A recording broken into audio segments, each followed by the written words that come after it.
Une juriste et les médecins, elle fait figure d'exception. Emmanuelle Rial-Sebag est la première juriste-chercheur recrutée par l'INSERM de Toulouse. Son domaine, c'est évidemment l'implication de la loi, le cadre juridique et sa spécialité, la génétique et la bioéthique. Elle nous explique tout ça sur le plateau du comptoir.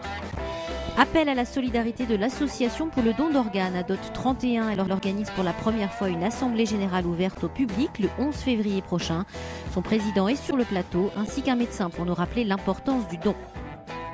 Enfin, c'est l'un des événements féminins sportifs et de solidarité majeurs, la Sénégazelle, épreuve de course à pied, avec à la clé une action humanitaire scolaire. Alors justement, on va faire une transition toute naturelle avec ADOT 31, l'association pour le don d'organes. Bonjour. Bonjour. Serge Goucha, vous êtes président de cette association ici en Haute-Garonne. Et pour la première fois, vous organisez une assemblée générale ouverte au public, c'est-à-dire que vous voulez clairement mobiliser les gens pour le don d'organes. Absolument. Notre assemblée générale aura lieu le 11 février à la Maison des Associations à Toulouse. Nous ouvrons à tous les gens qui sont intéressés ou qui sont curieux sur le don d'organes. Voilà, ils seront les bienvenus. Alors justement, en matière de don d'organes, les choses ont quand même bougé récemment. Il y a un plus grand apport de la loi avec notamment les dons croisés. Oui. Voilà, alors, ça c'est important. Oui, j'imagine que vous en parlerez mieux que moi, mais c'est vrai qu'en tout cas, dans le domaine des dons d'organes, la loi de bioéthique, puisque c'est elle qui traite de ces questions, a essayé quand même d'ouvrir petit à petit le champ des donneurs. Alors on sait que c'est jamais assez, je pense que vous en parlez. Qu'est-ce que ça veut dire concrètement, le don croisé? Expliquez-nous. Le don croisé, vous avez une famille, dans cette famille, il y a quelqu'un qui a besoin d'un rein particulièrement. On trouve un donneur dans la famille, mais il n'est pas compatible.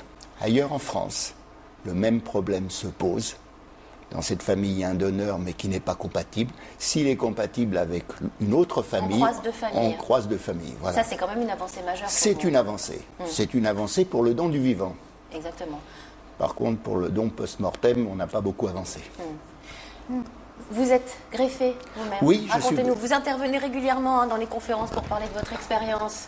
Oui, j'interviens beaucoup dans les lycées, les collèges, parce que ce sont les gens les plus sensibles, les jeunes sont très sensibles à ça. J'interviens et moi je suis greffé depuis 12 ans. Du foie. Du foie. Suite à une hépatite C, c'est ça? Voilà, exactement. Et ça a été un parcours du combattant pour vous, parce que c'est souvent le cas quand on est en attente d'une greffe. Oui et non, c'est-à-dire qu'on s'éteint petit à petit. On n'a pas conscience qu'on va mourir. Parce que c'est ça, si on ne trouve pas un foie, on meurt. Évidemment. Contrairement au rein, où il y a une alternative, le foie, il n'y a pas d'alternative. Et on s'éteint. Moi, j'avais coutume de dire, le cimetière, puisque j'habite Nailloux, le cimetière de Nailloux se rapproche tous les jours. Et c'était ça, en fait. Ça a été une extrémiste pour vous, c'est ça? Une extrémiste, je ne sais pas demander à M. Camard, il sait très bien, il le sait mieux que moi. C'est vous qui vous êtes, professeur Nassim Camard, c'est vous qui vous êtes occupé de M. Goucha, c'est ça? Après, vous êtes dans le service de transplantation d'organes à Toulouse. Entre autres, on a une équipe, on a une assez grande équipe, puisqu'on a la spécificité à Toulouse d'être en fait une unité de transplantation de tout organe. C'est la même équipe qui suit tous les transplantés du rein, du foie, du cœur et du pancréas. Et effectivement, on s'est connu avec M. Goucha, où j'ai débuté mes études en transplantation, en tout cas, pas même mes études de médecine. Il venait d'être greffé, et effectivement, on se côtoie régulièrement. Et son cas n'est pas un cas particulier, c'est malheureusement le cas de beaucoup de personnes. Et j'insiste comme lui sur effectivement pas mal d'avancées sur le don à partir de donneurs vivants, mais pas suffisamment pour le don à partir de donneurs décédés, notamment en Midi-Pyrénées, où on reste encore très loin par rapport à la moyenne française. Nous sommes à 20 donneurs par million d'habitants, alors que certaines régions sont à 30, voire 35 par million d'habitants. Alors, je voudrais qu'on voit un petit clip qui existe sur la toile. C'est un clip de l'Agence nationale de biomédecine qui fait passer un message important auquel vous tenez beaucoup. On regarde ce clip, il dure une minute et on revient en plateau. Organes. Prendre une minute pour en parler.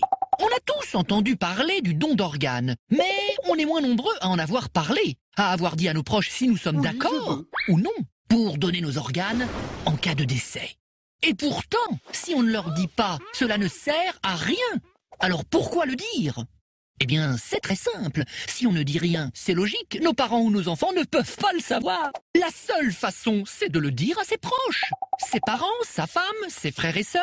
Comme ça, si jamais, je dis bien si jamais, vous êtes mort et que vous ne pouvez plus parler, eh bien, quand les médecins demandent à vos proches, vous avait-il dit son choix sur le don d'organes? Vos proches le savent. Ils n'ont pas à hésiter et à décider à votre place.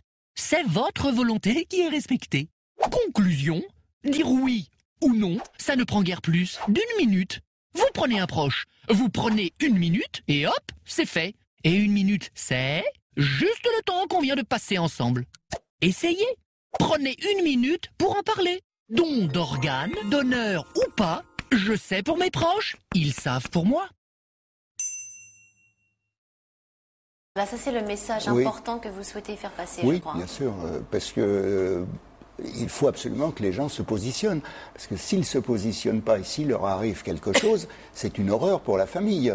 Elle ne sait pas, est-ce qu'il voulait donner, est-ce qu'il ne voulait pas, parce qu'on se trouve confronté à la mort brutalement. Évidemment. La personne respire, puisqu'elle est intubée, elle est chaude puisqu'on lui a mis une couverture chauffante, pour le maintenir à une température de façon à ce que le cœur continue à battre, mais il est mort. Et ça, c'est une horreur pour les familles. Et ça, vous l'expliquez quand vous, vous intervenez lors de conférences? Toujours, on parle de ça parce que c'est très important. Est-ce que c'est l'une des raisons pour laquelle on a finalement assez peu de donneurs en France et dans la région? Non, je pense qu'il y a d'une part un problème de mentalité, qui est une mentalité, par exemple, en France par rapport à l'Espagne, où il y a beaucoup plus de donneurs à partir de donneurs décédés. Les mentalités les gens commencent à prendre conscience de l'intérêt du don, de l'apport de la transplantation. Comme l'a dit M. Gutstadt, en greffe de cœur, de foie, si on n'est pas greffé, on meurt. Contrairement à la greffe de rein où il y a une alternative. Et les gens commencent à vraiment percevoir cette différence. D'ailleurs, le nombre de donneurs tend à augmenter, pas de façon majeure, mais on est toujours optimiste, on dit qu'il y a une tendance d'augmentation. On poursuit cette conversation juste après la pub, à tout de suite.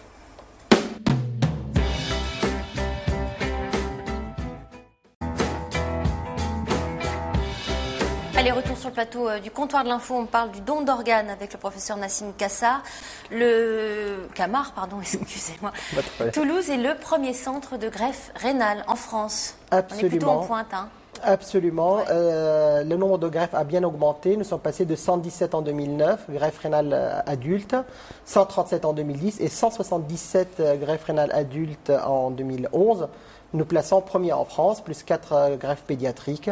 Augmentation à partir de donneurs décédés, mais également de donneurs vivants, puisque nous sommes passés de 10 à 33.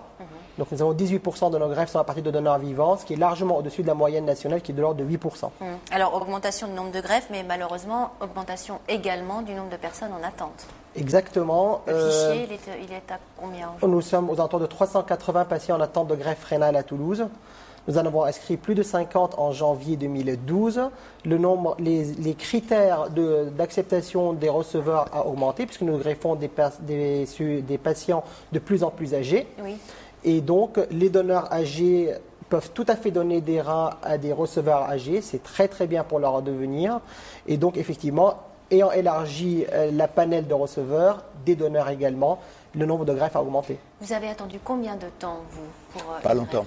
Moi, j'ai eu de la chance, j'ai pas attendu longtemps, j'ai attendu 1 mois et demi seulement. J'ai eu beaucoup de chance. Oui, effectivement, oui. Ouais. Vous avez fait un rejet, oui, mais c'était parce que je participais à un protocole et bon, à un moment, on a éliminé un anti-rejet et là, j'ai fait rejet. C'est fréquent? Ça arrive fréquemment dans une... Alors, les rejets, l'incidence des rejets a beaucoup diminué au cours des dernières années puisque, grosso modo, c'est aux alentours de 10%. En ce qui concerne M. Gutstadt, en fait, pour les greffés du foie, on sait qu'une partie ne nécessite pas de traitement anti-rejet, ils sont tolérants. Et l'objectif, c'était de diminuer le maximum pour éviter les effets secondaires, parce qu'on parle de la greffe, mais il faut parler qu'il y a un traitement, et ce traitement a des effets secondaires. Donc nous avons baissé... Traitement à vie? À vie, absolument à vie. Et tous les jours. Contraignant? Ça dépend des personnes. Moi, je ne le trouve pas très contraignant, je vis. Alors, c'est pas très contraignant, hein. Moi je suis heureux de vivre. Hein. Comment faire finalement pour sensibiliser les gens au don d'organes? Je pense que d'une part, je pense qu'il y a 2 éléments. Si on prend les greffes vitales et les greffes non vitales, par rapport aux greffes vitales, il n'y a pas de discussion. Vous voyez M. Gutstadt devant vous, il n'y aurait pas eu un donneur, il ne serait pas avec nous.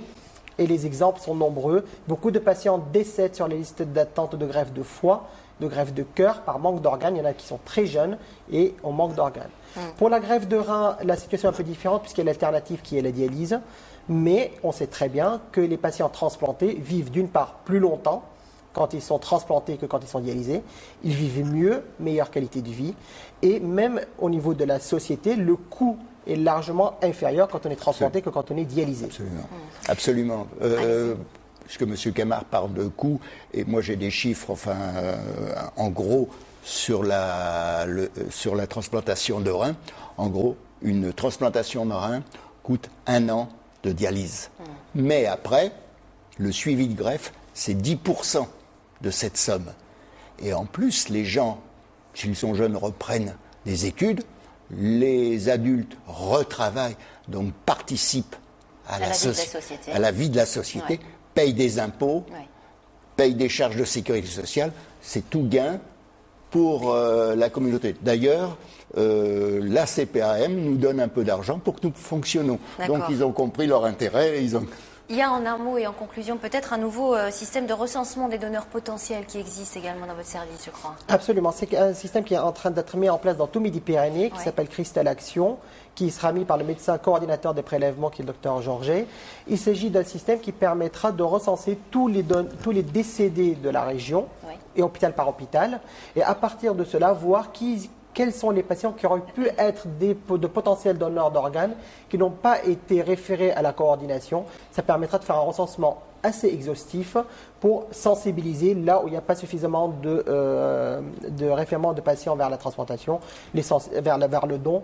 Donc l'essentiel, c'est qu'on puisse recenser le maximum pour pouvoir avoir le maximum de donneurs. Tout le monde peut être donneur ? Tout le monde peut être donneur, sauf certaines contre-indications médicales, bien entendu. Mais des pathologies il y a les cancers, par exemple, qui sont des contre-indications. Le VIH est une contre-indication. L'hépatite C ne l'est pas, par exemple. Ne l'est plus. Donc, en fait, ce qu'on demande, c'est que quand on pense qu'il y a un donneur potentiel, il faut le référer à l'équipe, aux spécialistes, c'est-à-dire à l'équipe de coordination. Elle fera le travail, elle dira oui, il faut aller, ou non, on s'arrête là. En tout cas, il faut en informer ses proches. Tout à fait. C'est une nécessité. C'est le principal. C'est très important. On demandera aux proches de témoigner de la position de la personne décédée. Et donc on rappelle que l'Assemblée Générale est ouverte au public. Elle aura eu lieu le 11 février, le matin. Le matin à partir de 9h30 et on accueille les gens à partir de 9h15 avec un petit café. À DOT 31. Merci d'être venu sur ce plateau. Merci de m'avoir accueilli. Allez, on va partir dans des contrées un peu plus chaudes. Ça va nous faire du bien ce matin, ce soir, avec Nadine Herrera.